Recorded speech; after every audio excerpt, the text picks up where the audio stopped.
job was to leave the game better than I came into it. Do you think Cheryl Miller is resentful for me that I had a league to play in?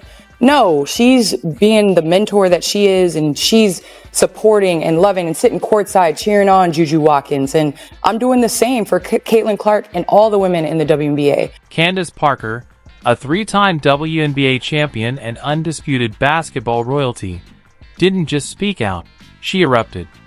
Her recent takedown of Commissioner Cathy Engelbert wasn't commentary. It was a full-court press of truth, frustration, and unfiltered fire. Parker didn't sugarcoat a thing. She went straight at Engelbert's leadership of the league, calling out what many fans and insiders have been murmuring for months. It wasn't a subtle jab. It was a fast break straight to the heart of the problem, leaving fans stunned and league executives scrambling. This wasn't a gentle push for change. It was a seismic statement, bold, unapologetic, and long overdue. Candace Parker didn't just speak her mind. She said what everyone needed to hear. Candace Parker ended up dropping some big facts on First Take, man, talking about resentment on younger players from older players and retired players. She had a great dialogue. Stephen A. Smith, never one to dodge the hard questions, went straight for the jugular on ESPN's First Take. Sitting across from Candace Parker, he brought up the elephant in the WNBA locker room, the rising tension surrounding Caitlin Clark's meteoric rise. Are veteran players feeling overshadowed? Is the spotlight shifting too fast? Smith voiced the questions that fans have been whispering and the league has been sidestepping. With Candace Parker at the table, it wasn't just a segment, it was a collision of honesty, insight, and long overdue conversation. In a league entering a bold new era, the moment felt less like an interview and more like a reckoning.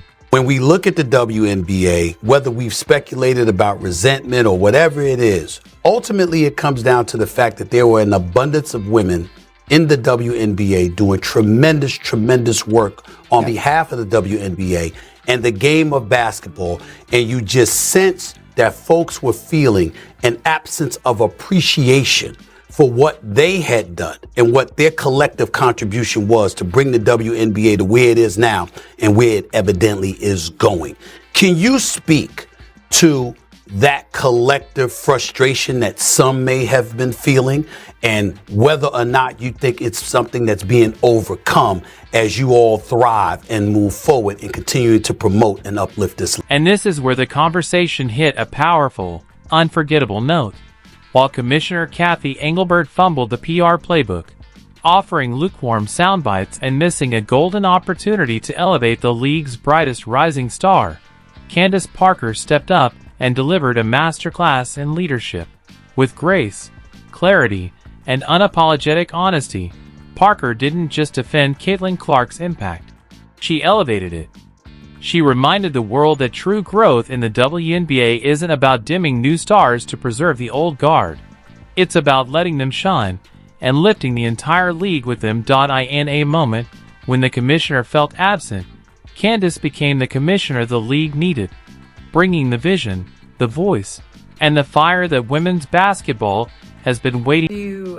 Has grown so much, and it's just been amazing to watch. When you put it on television, the numbers don't lie, and visibility matters. Being able to have slots on ABC and ESPN. I know a couple years ago was the first time that the NCAA tournament was put on ABC, and we saw what the viewership looked like. So just looking at the growth of the league, the style of play, now there's being expansion teams and all that stuff. So as a fan, as a lover of the WNBA, I'm excited where it's so surprising to me, Candace Parker said, her voice steady with clarity and conviction, because I get asked all the time if I feel resentful about where the WNBA is today.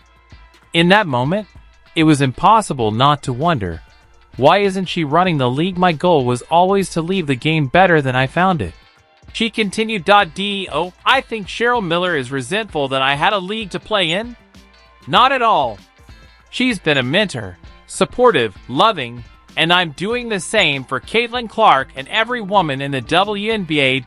That's the sound of a real leader, someone who gets it, who understands not just the game, but the meaning behind it, the legacy, the responsibility, and the power of lifting others as you rise. It's everything the league should be, and the complete opposite of what we've seen from Commissioner Cathy Engelbert. Parker's words weren't just honest, they were a blueprint, a reflection of passion, mentorship, and vision. Exactly what the WNBA needs to grow. I'm like, Candace Parker, look, you shouldn't feel that way. The same way she brought up the idea of Cheryl Miller supporting her, that's how everybody should be.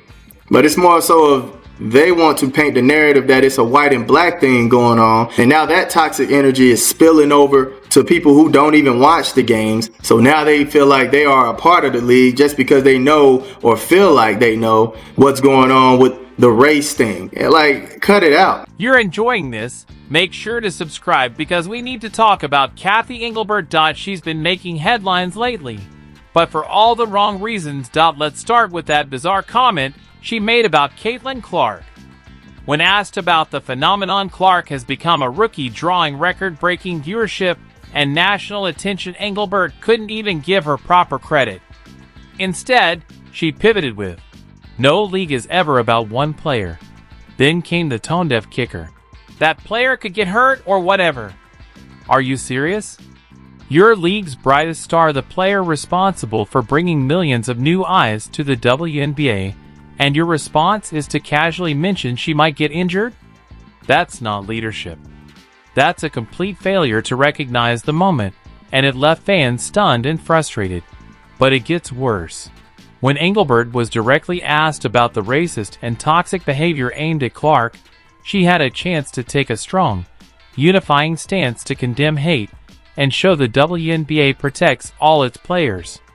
Instead, she delivered a vague, deflective answer about how rivalries are good for the league. And no mention of racism. No condemnation of misogyny or harassment. Just empty PR speak. The response was so weak, the WNBA Players Association had to step in, publicly criticizing the commissioner for failing to defend the very players she's supposed to represent. This is the person tasked with leading women's basketball into the future? The one responsible for protecting its stars and growing its audience? It's hard to see how Cathy Engelbert's leadership inspires any confidence or respect. And when questioned about the racism and sexism some of the players in the W were facing, she compared it to the Magic Johnson-Larry Bird rivalry as no big deal. Actually something that the league wanted to see. Now contrast all of that with Candace Parker, a masterclass in real leadership and mentorship. When Stephen A. Smith brought up the frustration some veteran players might feel in this new WNBA spotlight, Parker didn't deflect. She didn't dodge. She didn't make excuses. She responded with clarity and purpose. Let's keep it about basketball. Just 5 simple words, but they speak volumes.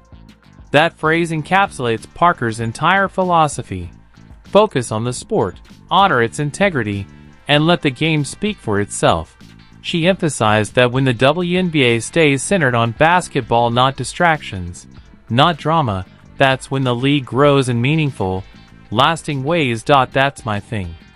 When we do that, we're able to really develop the league and what it stands for. So I think the WNBA as a whole is in an amazing place. Her message is clear. Keep the focus on the game, on the players, and on the competition. And while Cathy Engelbert has made tone-deaf remarks about injuries and fumbled opportunities to address racism, toxicity, and player protection, Parker chooses to elevate the conversation. She continued, "Rivalry and conversation are important, but I want to keep them within the lines of the game. That's what's most important. That's real leadership." Parker understands that the WNBA can have drama, rivalries, and storylines without descending into chaos, controversy, or hate. Her approach is grounded in respect, integrity, and a genuine love for the sport. Where Engelbert has stumbled, Parker has stepped up. She offers a blueprint for the kind of leadership the league desperately needs, one rooted in unity, vision, and trust. And that's exactly how you grow a league, by putting the game and its players first.